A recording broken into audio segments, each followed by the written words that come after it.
Hi, I'm Brent Stafford, and this is RegWatch by RegulatorWatch.com. For everyone, there's nothing in life more certain than death and taxes. Yet if you are a smoker, the risk of death and pain of taxation increases by orders of magnitude, often thanks to ill-conceived government action. Case in point, the United States of America and the growing hostility towards safer nicotine products such as vaping. In just a few short years, anti-vaping campaigns, flavor bans, and punitive tax measures have pushed countless vapers back to smoking during a time when government professes a duty to keep the public safe.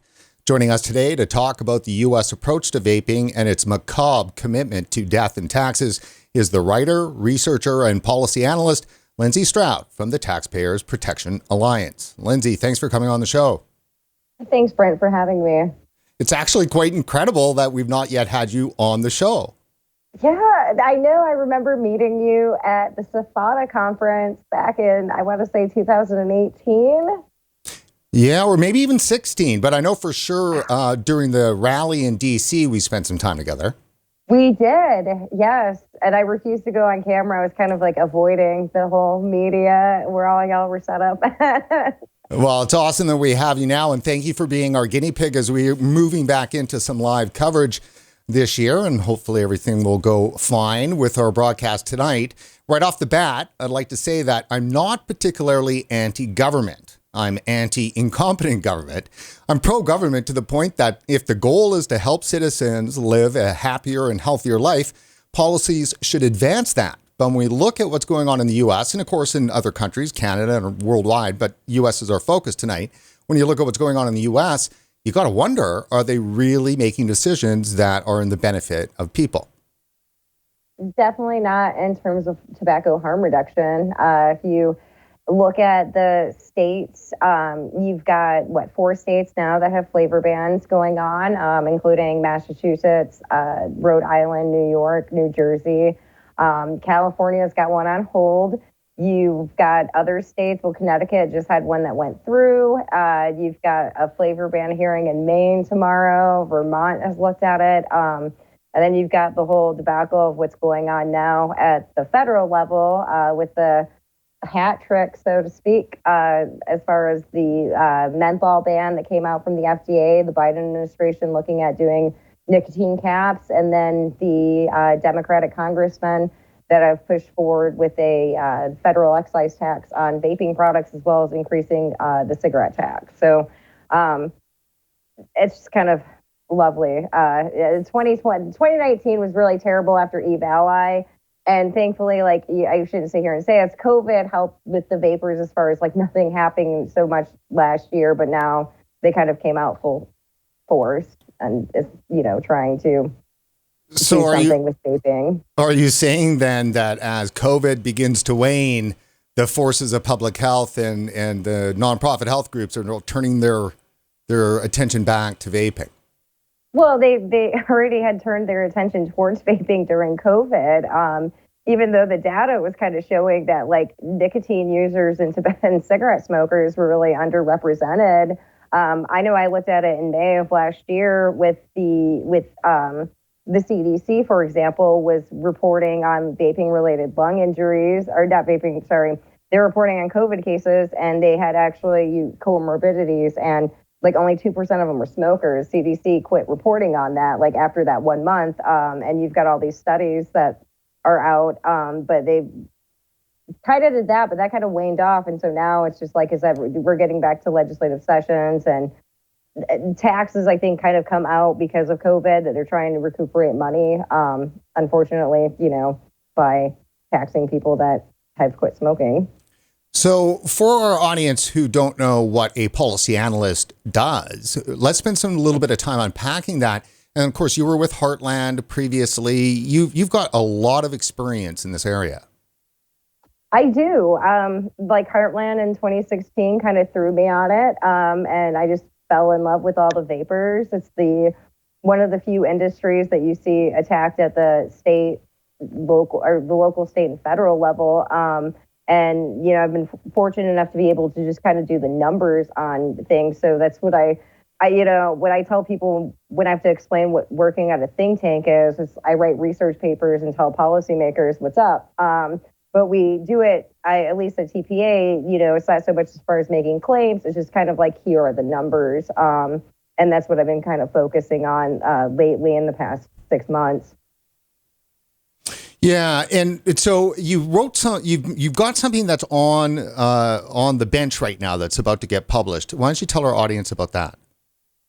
Well, yeah, it's a continuation. Well, yeah. So I'm working on, if everyone saw I've been doing some like 50 state analyses, and just looking at, I took the data from the behavioral risk factor surveillance survey, which is done every year by the Centers for Disease Control and Prevention. It's actually the same data that the Campaign for Tobacco-Free Kids and the Truth Initiative uses on their own websites when they're looking at the percent of smokers in a given state. So I went through all that data and looked at like the different groups. I looked at like the younger adults smoking. I looked at like education, income level. And so what I did at first was I had this theory going on that e-cigarettes help reduce smoking rates among lower adults or young or among. You can tell I'm getting all confused because I've been doing too much of these analyses, but among young adults, which are defined as 18 to 24 years old. And actually in my analyses, which was 50 states plus DC, 46 states of this actually held true as far as looking at the 10 years after e-cigarettes market emergence, which is defined as 2009 to 2012. So I looked at 2009 to 2019 rates. And then I also looked at the 10 years after the MSA had came out, after all the states sued all the tobacco companies, 1998 through 2008. And I saw greater rates of reduction among young adult smoking rates in the 10 years after e-cigarettes market emergence that I saw in the 10 years after suing the tobacco companies. And actually in some states, you saw like an increase in the 10 years after suing the tobacco companies versus the 10 years after e-cigarette market emergence. But I was really kind of looking at this data and the whole narrative of that. They all say that youth vaping leads to youth smoking, and it's just entirely untrue. It's, if anything, it has helped decrease smoking even more so among young adults. And I also compared, youth vaping rates at the same time. And you're also seeing, among youth, the smoking is at its lowest levels ever. If you look at like 1995 high school students, at least 70% had tried a combustible cigarette, and like 50% of them were like current smokers, which is defined as using at least once in the past month prior. What do you think of that once in the past 30 days measure? They seem to really, hang their hat on that when it comes to vaping, and it doesn't take into account experimental use. Yeah, it's terrible. I mean, it's very terrible, especially if they're going to do it that way, then they should actually, then you should be surveying them once a month and seeing how those numbers hold up, because you're right, the experimental, okay, so this kid tried it, that he happened to try it that month that he got surveyed, but the 11 months of the other, part of the year, he didn't try it. And that's not being factored into the survey as far as current use. So, but the CDC does really do well on their with the youth risk behavior survey for most of the states, that they do ask about frequent and daily use. And those are the numbers I try to go look into to show okay, yeah, these are your kids that are addicted, but they're still way lower than what they were in 1997. I mean, than what kids were using combustible cigarettes. I mean, that was over 10% of kids on average from all the states. So that, that brings a good question that I have to mind here. And that is there data that you trust coming from either FDA or CDC with regard to smoking? I like the behavioral risk factors, and that might just because it's easier to access. I do kind of trust it, but at the same time, not really. The youth risk behavior survey could be a lot better. Some of the states actually do ask with, what's the reason why you use e-cigarettes? I think there's about 7 states. Don't quote me on that actually do factor in those questions. And overwhelmingly, comes friends or family members or other flavor, overwhelmingly does come as third down the list. I would like it for all states to just have a unique, have a standard survey that you could just do, that they all ask the same questions. And with the youth risk behavior survey, you can't access that from the CDC. You have to actually go to the state website and usually their health department or their education department, and then you'll get it, and it's like a PDF. And the CDC behavioral risk factor surveillance survey is good for like smoking rates, but they've only asked about e-cigarettes among adults for 2016 and 2017. So they're not so solid on the vaping side. Yeah, I don't know why. And there was like really they didn't really ask it the same way. It looks like that they were asking tobacco, because when you start breaking down the numbers, it's just really weird. I don't really it's just like they don't give any credit to e-cigarettes at all, to even pay attention to it. It's the one thing, if you go to BRFS online and you go look at the different categories that they have that you can look up, like e-cigarettes is the one that has like the least amount of dates or, surveys done on it. So, I mean, if in a simple question and simple answer, if there is one, is the public getting the right information that's accurately describing youth usage of vaping in the United States? Yes and no. I think that right now the public is getting over exaggerated because nobody's really looking at the numbers. And if they do look at the numbers, they exaggerate them. I've sat there in testimonies hearing other people were quoting the same data source, but the way that they quote it, they break it down and they don't give. If they offer you like the multiple, like, okay, ever tried, current use, defined as once in the past 30 months, and daily use, they don't ever, they go with the current use and try to like, all these kids are currently using e-cigarettes and like making it seem like an epidemic when it's really not when you break down the numbers. But most people are lazy, and there's a lot more like anti-vaping people that get a lot more credit than I think we do, even when we go give them the numbers. I saw it in Connecticut with a lawmaker when I was testifying against their flavor ban, which took like 12 hours that I was on, waiting for. And this guy was just completely like not happy with me and questioned my numbers. And I was just like, I'll print them out for you. I'm not trying to lie to you, but I know you're getting fed something from the other side, but these are the numbers. These are the numbers. I want us to take a moment and to talk about the menthol issue, because that's what's, huge news. I know it's about smoking, but it is connected to flavors, and the e-cigarette battle's all wrapped up in around what they're doing here on menthol. So first, let me ask you, what are they doing and how does it link to vaping? Well, they are responding to a citizens petition that was going to, FDA had to respond to it. That was calling for them to get rid of menthols. So backup history, 2009, all the other flavors were banned from cigarettes. So, I mean, easiest way to explain it to people, cloves, remember cloves. And so menthol wasn't included with that. And it's funny because you look at like Campaign for Tobacco-Free Kids, they're the ones that were urging menthol not to be included in the 2009 one. So it's going to be a hard process for them. I mean, even the e-cigarette deeming regulations took a while to actually come about. And you can see too, once they've been implemented, the FDA is still having a problem with them. So it's going to go through the rulemaking process. They're going to have to come out with the proposed rule. It's going to have to be subject to, public comment. And then it's probably going to be litigated against by the tobacco companies. Another tidbit, because this came out this past week, the the cigarette warnings that they were supposed to do that was required of them in 2006. It's another court case on there, and it looks like it won't come out till 2022. But it looks like like I said, the Biden administration and the Democrats, have been between the nicotine proposal that was floated around a week prior, the menthol ban, and then also the tax. They're really going after just smoking, but they're also disguising the menthol ban under the cloak of racial. There's racial undertones, which is ironic because. I mean, especially all the racial undertones really stem from George Floyd. George Floyd, was killed by a police officer after the police officer responded to him using a counterfeit bill to buy a pack of cigarettes. We had 2014 with Eric Garner in New York City that was killed by police again because they were responding to him selling loose cigarettes. There's another case on there.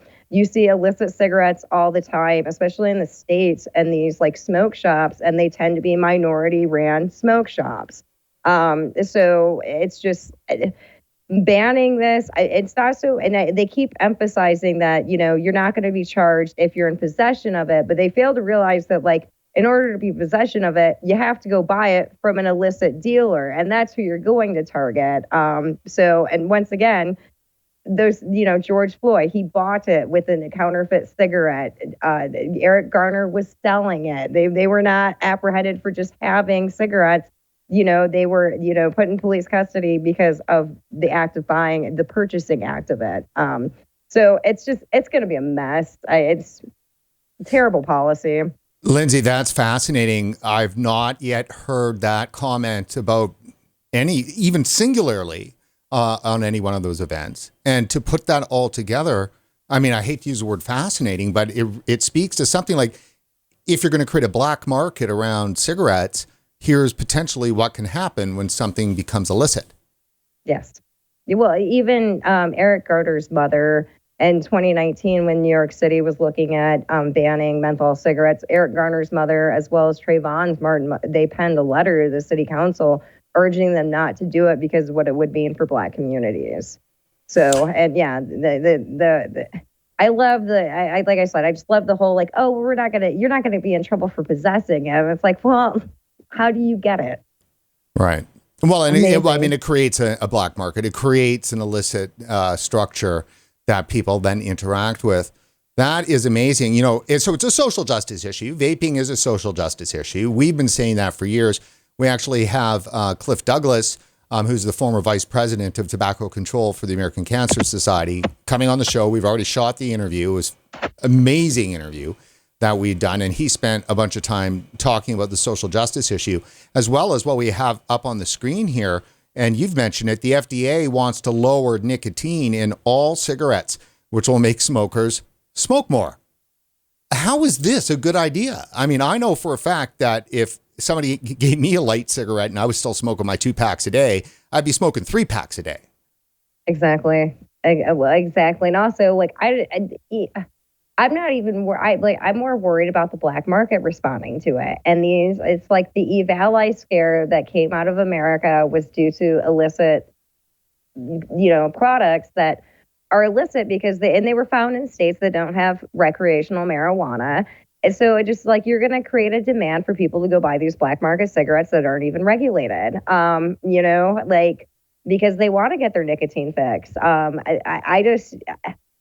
I know people that smoked it, even reds and lights don't have that much nicotine content, difference. But I know people who can't smoke, a red or a light depending on their preference. So the lower nicotine, and especially just requiring them, it's really bad. Like if it would be cool if you did a sensible policy where you require cigarette manufacturers to have lower nicotine, as well as their full nicotine, and let them having it in various strengths instead of just automatically forcing them to lower it. It's like taking all the southern states and telling them they have to go have near beer again. I mean, yeah, it's a disaster. It's a total disaster. So, I mean, you're looking at the policy making. What do you think is driving these policies? Youth vaping. And I don't care if I got, when I wrote against the nicotine, Biden's nicotine proposal last week, and I had one of the lower nicotine companies come after me and stuff. And then I've seen, some people are like, oh, with the menthol ban, it means they're not going to go after flavors. And it's like, no, these are the first steps that they're going to do to go after the e-cigarette market, because they have to, at this point. You're starting to see, I've been noticing in letters to the editor from health professionals that they're not so much going after e-cigarettes being as harmful as cigarettes anymore. I think they've gotten past that one. Now it's nicotine being addictive. And so I just think that they're just picking apart. And, if they can attack cigarettes, then they can just by precedent that they can go after e-cigarettes at that point. Now, talk to us a little bit about what's going on with regards to the federal vape tax initiative. Oh gosh. Well, I mean, they still haven't dropped it, but it's supposed to be parity. So everything's like they're going to increase the cigarette tax, the other tobacco tax, and it looks like they're going to probably apply the OTP to e-cigarette products. And there's just still there's no official rule, like legislation out on it. It'll be interesting to see if they're going to, and some of the states have done really smart taxes if you're going to tax e-cigarettes, which I'm completely against. But if you're going to do it, like there should be a bifurcated tax, disposables, the pod systems that are, more in line with the children should probably be taxed at a higher rate than open systems. But you also, taxes are so hard on e-cigarettes. Like, do you tax the battery? Do you tax the hardware? Do you tax, does it contain nicotine? There's also, a wholesale tax. There's a disposable, you're going to be subject to a higher tax versus, because you're throwing it away, you're going to be paying for it all the time versus if you go buy the hardware device that you only get taxed once. So you got to take a really interesting approach to how you tax it. So it's going to be, I'm still waiting for the text to come out and how it's going to look for how they're going to tax e-cigarettes. I think we've all been kind of bracing for it. I'm completely against it, especially like nobody uses the tobacco monies, and I just have a problem with like taxing people who quit smoking. So let's I'm going to have to re-queue that up here. I just had it on the tax side, but what you did this amazing piece called Tobacco and Vaping 101, a 50 state analysis. Why don't you do a lead in to that, and I'll pull that up here on the screen. Yeah, absolutely. So back into that was like with the looking at the efficacy of e-cigarettes, it also included analyses on the cigarette tax revenue and tobacco settlement revenue, as well as how much money was dedicated to tobacco control funding through the years. And it was kind of scary. Like, I've always known that it was very little, but when you actually start putting it into graphs and seeing it, you're kind of just like, what just happened here? Let me call up Connecticut that wants to, has just banned flavored e-cigarettes. They've in 2016, 17, 18, 19, $0 towards tobacco control funding programs. And yet they, collected like $1 billion in what I call cigarette tax monies. So it's just kind of amazing. Like, there's only like 3 states that kind of did well, and the analyses that all of them have graphs that, have the cigarette tax revenue, the tobacco control funding, as well as the settlement payments. And it's all kind of compared throughout the years so you can see how little. And there's some states, because of how the graphs were done, you just can't see how much they spent in tobacco control funding because it's just so little. How do I get to the graphs? It's down here, right? So pick a state. Yeah, so pick a state. You pick a state. You pick a state. Go to West Virginia. Okay. They're pretty bad too. And is it Virginia or West Virginia? Right there, yeah. And then you're going to download the PDF. Okay. And these were a nightmare to make, okay? They're 4 months in the making. And then it's going to be down like in page 6, I want to say, is where the graphs are at.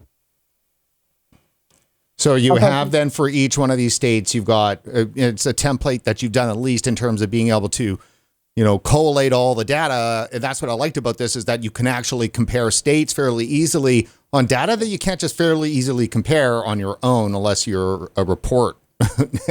Yeah, it was a lot of spreadsheets. Yeah, that's right. So, okay, so walk us through this then here. So it starts with adult smoking rates, compares because the data for the BRFS goes back to 1995. So I compared, how much it was lowered. And for people who are really the math whizzes, I did look at population changes to compare how many fewer smokers there were.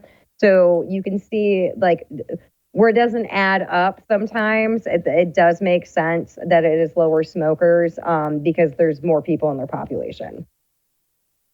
And then you got youth tobacco and vaping rates. So I just did the most recent youth vaping because that's what they're all, that's the sexy topic. And then I put in the big one. It's just like, that's, and if they have it with the ever trying, not all of them did, but most of them did, current use and then daily use. And then I go through the smoking rates of combustible cigarettes and I compare them to the oldest data they have to do the numbers to show how much it's decreased. Excellent. So, because obviously what we're talking about here is that vaping is getting no love from the regulators and from anybody for potentially contributing to the lowering of the teen smoking. Exactly. Yeah, right. When they're all like, oh yeah, it just leads to more smoking. No, it doesn't. I'll make sure you know that. It doesn't. Yeah, like how could they say that it's a gateway when the numbers just keep collapsing? In Canada, the youth smoking rate for teens is almost statistically not countable. Oh, that's impressive. Yeah, we're not there yet. In some states, we are kind of there, but in some states, we're not. So let's just look at the cigarette tax revenue between 2000 and 2019 in West Virginia as an example, collected an estimated $1.958 billion. During the same 19-year period, the Mountain State increased the cigarette tax 8 times. Oh, that's so. Do you have that? Like all the tax increases for each one of the states? I do. I have a spreadsheet for every one of the states. And I've told people if they want it, they can have it. Very messy. But yeah, the one thing I was looking at with that was to show that, cigarette taxes are unreliable. That, you had an increase in the first couple of years, but, you've had less people smoking. So this is steadily decreased throughout time. Right. So between 99 and 2019, in the 20 years, West Virginia collected an estimated $1.95 billion. Right. And then you've got the master settlement agreement numbers. Woo. Yep. Yeah, and they collected almost $1.4 billion and the MSA payments. I see a mistake on there. This was me and one other person editing this. So now I'm like, I got to go back and fix that PDF right now. Well, don't tell anybody about it and nobody will know. So, so West Virginia received $1.3 billion from the master settlement agreement. So that's we're looking at we're looking at basically almost $4 billion. About that. Over $3 billion. Yeah. Yep. And then, they only spent $99 million in state funds between 2000 and 2019 on tobacco control programs. Oh my God. Yep. So perfect, clear example of we're going to tax you and take more money, and we're going to spend it on tobacco control efforts. Yep. Master settlement agreement, we're going to take billions from the industry, and we're going to spend that on tobacco control initiatives. And in the end, they're spending 1 or 2% of it. Yeah. Well, in West Virginia's governor, introduced a 75% tax or something. Or 75, what was it? I don't know. It was going to end up being $100 for 100 milliliter bottle or something. It was ridiculous. And he was actually doing it as a property, an income tax swap. They're eyeing the vapers right now, which is we need our money. And they're not even, when you see vapor taxes being introduced, they're not even earmarking it towards cessation or prevention programs. And that just pisses me off. Yeah, I mean, and I don't want to be partisan at all in this. But let me just ask: have you noticed? Is there a difference between, say, a Republican or a Democratic government? And trust me, people, I don't care what the answer is. I'm just looking for the information. Is there something, or is it the same on both sides? Flavor bans tend to be more Republican taxes. I've seen they're not all the same. Some states are really staunchly against taxes. Some of them you kind of do see some bipartisanship with, especially when they're looking just to get revenue. But right now it's so weird, because it's a combination of the kids and funding. Why they're pushing forward with taxes. For Indiana, I believe that Indiana, what was introduced was a cigarette tax. They haven't had a cigarette tax increase since 2007. And they have some of the lowest cigarette taxes in the country.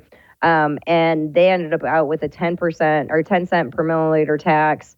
And I think it all just goes to the general fund. But the cigarette tax got killed. So cigarette, got killed. What is the worst state, in your opinion, so that we could go to that for whatever egregiousness that we should highlight? Minnesota, just by text only. Minnesota's got that 95% tax, but it doesn't. Lawmakers use it always, and other states use it as an example about like how high that tax is, but they don't understand the way that that's applied and like how many of the businesses like get around it. And maybe I shouldn't sit here and say that out loud, so the Minnesota lawmakers don't understand about that.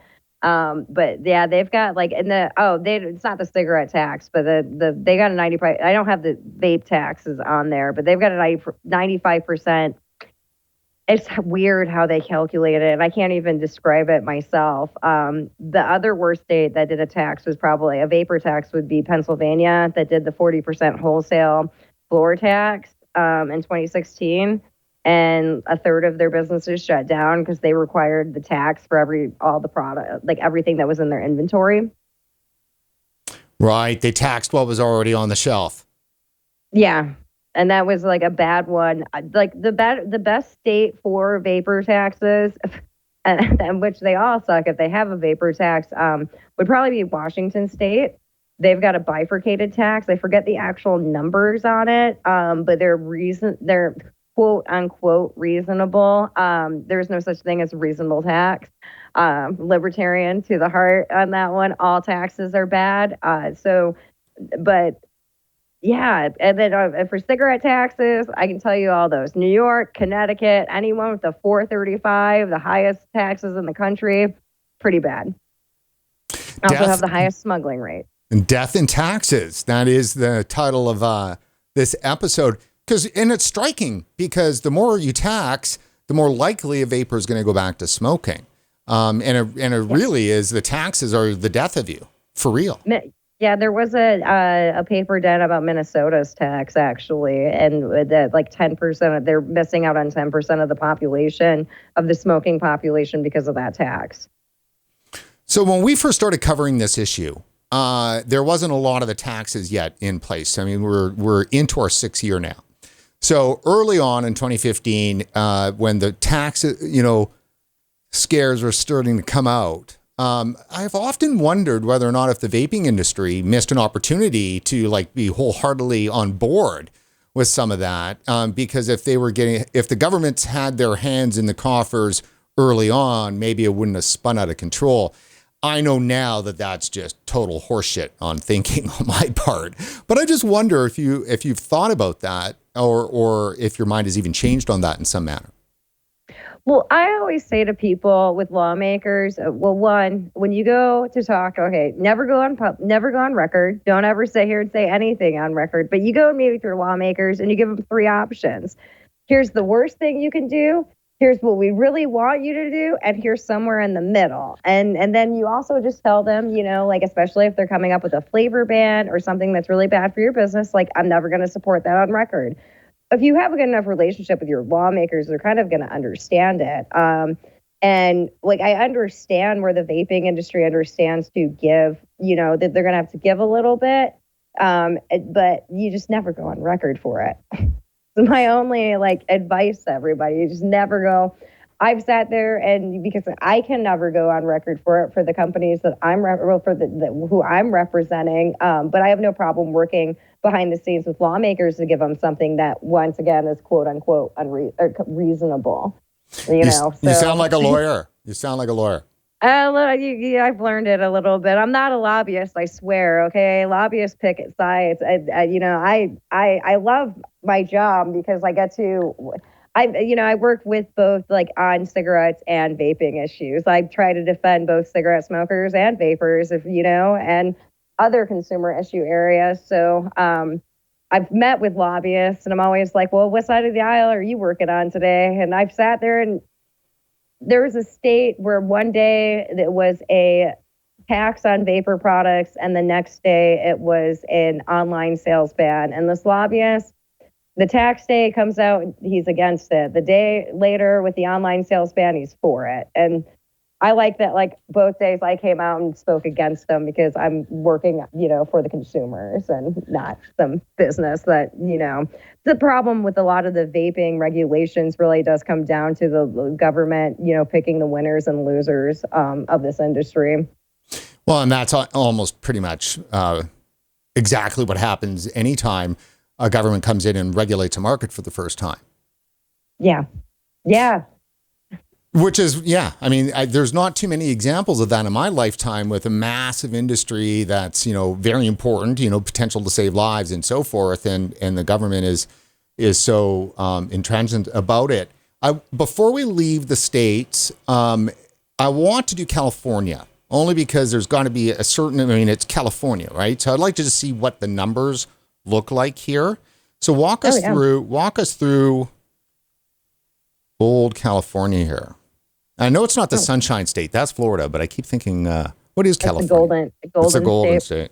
Yeah, I always mess it up and call it the Golden Gate State, but right. The Golden State, yeah. Well, I lived in Los Angeles for close to 5 years, so I mean I've gotten a bit of California in me, and I'm trying to get it out like the crying game now for. Yeah.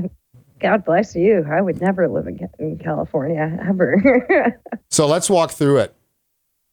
Well, I know they have the lowest rates of smoking, like really low. Yeah. Was it 10% of adults? Yeah. And it's been reduced pretty well too. 35.5%. Yeah. So among like the total adult population, breaking down, they're like the second state that spends the most too on MSA. So they spend the MSA money. Yeah, not as much as they should, but according to the CDC, they give more than other states. But yeah, they've got a lot. Like, yeah, they got $20.5 billion in cigarette taxes. Wow. In 19 years. Yeah.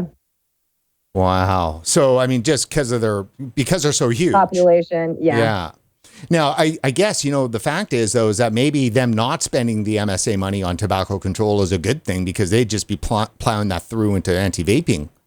Well, they do actually. It's not in here, but there's San Francisco, LA, and San Diego actually are earmarked. Yeah, they've gotten $17.4 billion in MSA payments. But those cities actually they're earmarked the MSA payments. They're like a certain part of it. I don't know exactly how it works. I stumbled upon that years ago. Yeah, so they've spent 5.6%. So they've spent $2 billion. Right. So the percentage is low, but the dollars are higher. Yeah.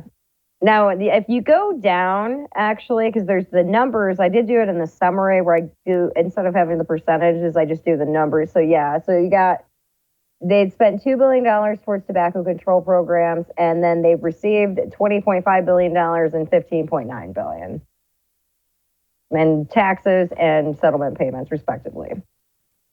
So very little, seeing that they've gotten almost over $36 billion, and they've only spent $2 billion. And then, the e-cigarette smoking rates, the 10 years after suing tobacco companies among 18 to 24-year-olds, the smoking rates were reduced by 32.3%. 10 years after e-cigarettes market emergence, they decreased by 45.9%. Right.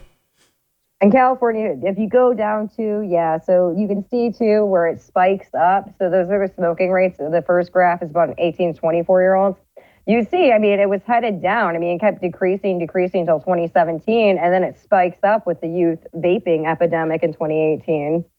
But then it goes back down. So, but it'd be interesting to see the 2020 numbers, especially after the whole eValley scare. Right. And then my favorite graph, because it shows how much they don't spend. Man, this is an amazing amount of work. I highly recommend people to go to it. Now, if I'm sure, can you just probably easily Google it, but it's up on RegWatch. If you want to find it, just go to regulatorwatch.com. It's Tobacco and Vaping 101 50 state analysis. I'm sure just a simple Google and you'll find it. So let me ask you one last question with regards to the master settlement agreement. Now, I hate to use the word conspiracy, but there is, a fairly decently elaborated and intricate kind of explanation and accusation about what's going on with the master settlement. And, I don't want to get into the bond stuff and everything else. I think there is some validity there and so forth. I don't want to undermine what people believe with the MSA. I just think that it's pretty complicated. But what I do know is that there is a tobacco control infrastructure, an industry, right? Hundreds of millions, if not at least over $1 billion industry, right? That every year is supported by all of this money coming in. So there needs to be a certain amount of structural smoking that exists in place in order to support that industry. And as the smoking goes down, well, maybe they're just pulling vaping and maybe they're just going to keep it going enough that it can help replace some of the smoking for, the money they need to support that industry. However, when you look at what's really going on, it looks like they're really choking vaping off. What are your thoughts on that? Well, the Center for Tobacco Products at the FDA is completely funded by user fees on cigarette products. And that's from a government accounting office report, which was kind of frightening. But yeah, you've got a lot of these that are based off of Minnesota. Their tobacco control group right now was based off of the MSA and that funding. What a lot of people don't realize with the MSA is that, all these attorney generals thought that they pulled one over on cigarettes and tobacco companies, but the tobacco companies literally pushed off the price, all the fees associated with the MSA onto the consumers. So it's kind of interesting, but I think there's a lot of money, honestly, in both people smoking, but also all of the issues that go with smoking. I think a lot of these tobacco control groups are getting money from, treating what is it called? Not CPD. I can't think of it. Chronic pulmonary disorder or whatever. Yeah. Oh, now I can't remember what it is. Yeah, I can't. It's just.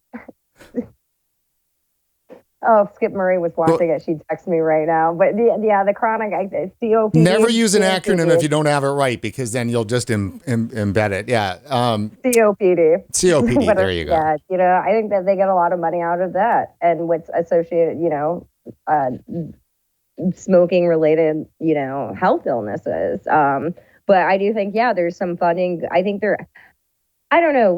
I looked at all the MSA numbers and the cigarette tax numbers, and that's still, they're still getting a lot of money. And if they're not, they just increase the prices. But even the MSA payments have remained relatively stable, which is kind of weird. But then you're also getting influxes of money. I think Michigan just got another MSA payment a week ago or something. So it's in perpetuity. It's in perpetuity, isn't it, these payments? Yep. It's in forever. And there's also I don't know, and don't quote me on this, the IQOS, I think IQOS is subject to the MSA, but I'm not entirely sure. So the heat not burn. And that's going to be the interesting thing is when some of these lawmakers try to apply the MSA to e-cigarette products. And it's no, you can't do it. These weren't. I don't even think they could do it because they're not, the MSA doesn't apply to new tobacco companies. It only applies to those tobacco companies that were part of the lawsuits. Right. Yes, exactly. So, I think we're done on that topic because there's nothing more that we can do except for cry. But I'm going to bring us to a topic now, though, that is much worse. And that is Mr. Michael Bloomberg. Yeah. What do you think?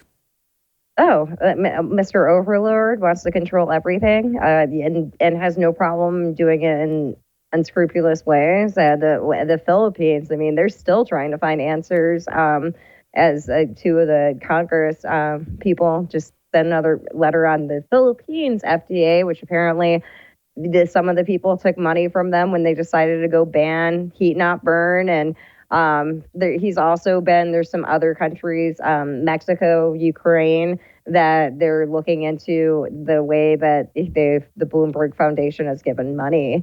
And Bloomberg his whole idea is to either ban it or tax it, into oblivion. And does not have any he follows the WHO, and they don't accept anything as far as tobacco harm reduction.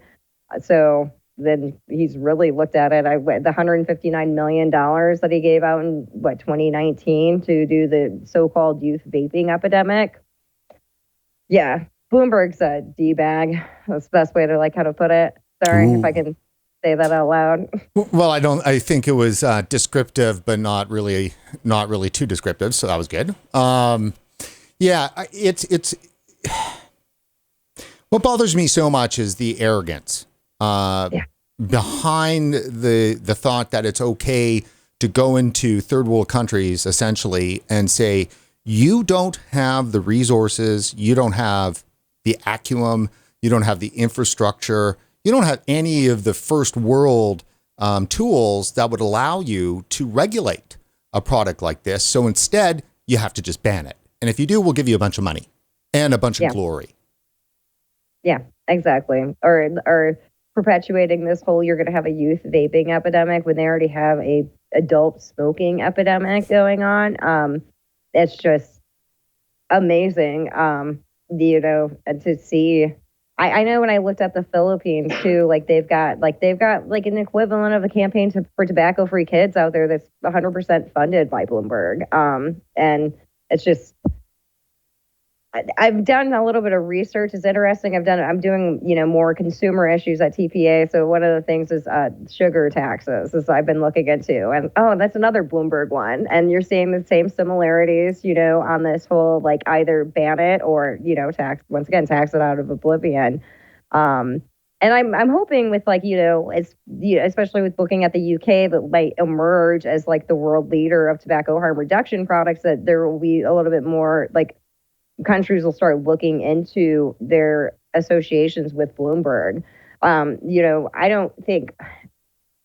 think in America we have it a little bit better that the CDC isn't getting paid for by Bloomberg.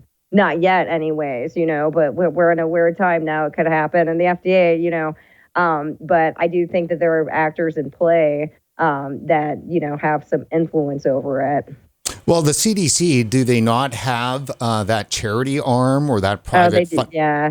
Yeah, they do have the charity arm, but that probably has Bloomberg money. I've never looked that much into Bloomberg in the States besides the campaign for tobacco-free kids and all, because those ones tend to be, I didn't realize the CDC was an enemy of ours until literally the Eve Ally stuff came out and they quit. They wouldn't report on really what was causing it. So that might be something I might have to go look into. Thank you, Brent, putting more work on my plate. And we'll have you back on once you've finished that research. And so the last topic I want to do with you is Health Canada and the things that are going on in Canada. Canada, first world country, major regulator, very, very important. And they went through a process, almost 5 years. Scientific review, presentations, stakeholder meetings, tons of public consultation. They listened to the anti-vaping forces. The parliament got involved. They wrote a law. They passed the law. They made vaping legal. And within 6 months after the law going into effect, they started unwinding the regulation based on the moral panic of the youth vaping. And then, of course, Eve Ally hit. What do you make of that? That they should pay attention to stuff going on in their own borders and not make policy based off of what's going on in America. I was kind of really surprised to see what was coming out of Canada, especially harm reduction as far as the heroin, epidemic. Y'all have been pretty revolutionary on that, and then stuff as far as having that available to people to see them do really a about face. WHO is what I can think of was what they're trying to do with it, and controlling for the industry. I know that the nicotine cap was the big thing, and I know everyone kind of looks at England, but once again, it comes down to prohibition at this point. You already have it out on the market, you can't bring it back in. And then the possible flavor ban's kind of frightening, and especially, flavor art. That's a big, flavor house company, for a lot of people in the States too. And you guys have a lot of vapers from what I was reading out on the survey that just came out. And as well as and you don't seem to have that many. It's not as high as the youth usage out in the States is, but it's still kind of higher than, what we don't want any kids vaping. So it's going to be interesting to see how it goes. But I know you guys have like a powerhouse team out there that's really doing a lot of work. I know every other day I read something in the PR newswire with one of the associations coming out against everything. So keeping that narrative going is definitely to show that, like, hey, adults have quit smoking. Fantastic. Keep on with it. Well, that's excellent to hear, because, of course, you're down in the States, and I know that this is your area of interest, but, the U.S. is so big and the media is so large and there's so many things to concentrate on. So for you to see and comment that seems to be a lot of activity coming from the Canadian Vaping Association and VITA and, Rights for Vapers and all of the other groups here in Canada, that's excellent to hear that. Yeah, I can't get all the names right because there's so many of the groups doing it, but I keep seeing all the stuff. So I'm like, yes, keep going on with that and just putting pressure, to the lawmakers. Though, like I've always looked at with the states too, and like Canada, you guys got like provinces, right? Is that what they're called? Yes.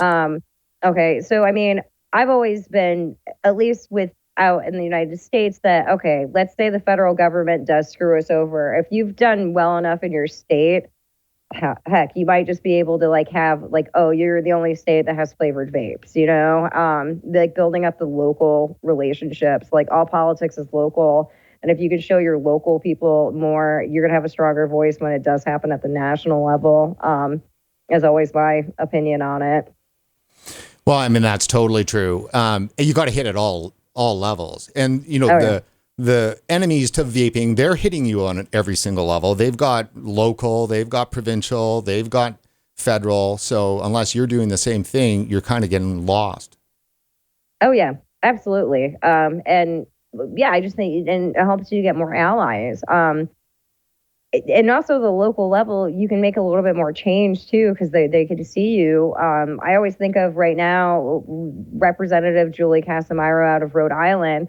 She actually, like 2 years ago, sponsored a flavor ban bill, and somebody like went crazy with her on Twitter. So she finally showed up and went into his vape shop and completely changed her mind and everything. And she's actually used my research, so, and everything. So I'm always like, I always give her a shout out and stuff. And it's funny because she's a Democrat. She's like the majority leader or something. Like she's high ranking Democrat too, but like she understood like once she got into it. And I think ultimately right now on like so much of, between lawmakers, the Karen moms, that are worried about their kids vaping, as this narrative of, the smokers that, have used these to quit smoking. And this was the only product that was able to do it for them. Do you know if that was White Horse Vapers in Rhode Island? I don't know. Actually, it might have been. I have I have no idea. Like it was, it was some very good activists there. Yeah, and she's introduced a bill this year because Rhode Island is under the flavor ban. She fought against it. She wrote op-eds last year when it was going through, or like in 2019 when it was going through and stuff. After like pulling her name off of it and everything, and now she's introduced a bill to allow in like age-restricted stores, which I'm against. Okay, like if you're gonna have cigarettes in the store, there should be an e-cigarette there. But if it means that there's going to be flavors back in Rhode Island, then fine, I'll acquiesce, on that one. But I think it's a powerful message. And if we could get like 100 of her in the States, that would be amazing. I'm still trying to like work out a ragtag team of lawmakers that are pro-vapers, from all sides of the aisle and be like, here, let's fly you there. These people are going crazy. Well, we need somebody to do that corralling. Lindsey, thank you so much for coming on the show tonight. Thank you. I really appreciate it. Excellent. Just hang right there for a second. And that is it for this edition of RegWatch. Before you head off, please go over to support.regulatorwatch.com and consider making a financial contribution to our coverage. You should also note that on May 30th, RegWatch, working with Rights for Vapers and the World Vapers Alliance, we're going to be hosting 3 hours live for the North American coverage for World Vape Day. So tune into that. I'll have the full times and everything else out there, and everybody will be able to see that. So it should be good. 3 hours live. Some of our stuff's going to be taped, so we'll have some really, really good stuff. And Make sure you like us on Facebook and follow us on Twitter. For RegulatorWatch.com, I'm Brent Stafford.